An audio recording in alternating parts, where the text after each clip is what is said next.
Jesús Gutiérrez habría que decir que Asturias y los sos ciudadanos merecen un respeto y tener unos presupuestos y un gobierno estable.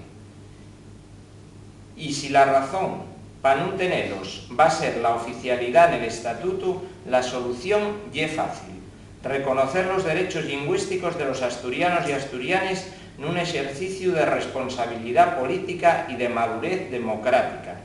Además, dice que la oficialidad es una cuestión jurídica y no filosofía.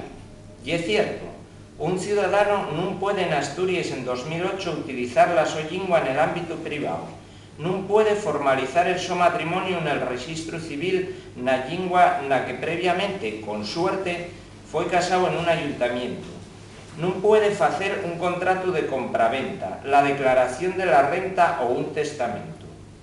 La razón es que la su lengua, l'asturiano, non é oficial, non existe xurídicamente.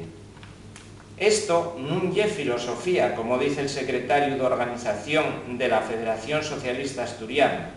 Lo que amuesa é discriminación, y discriminación con mayúsculas.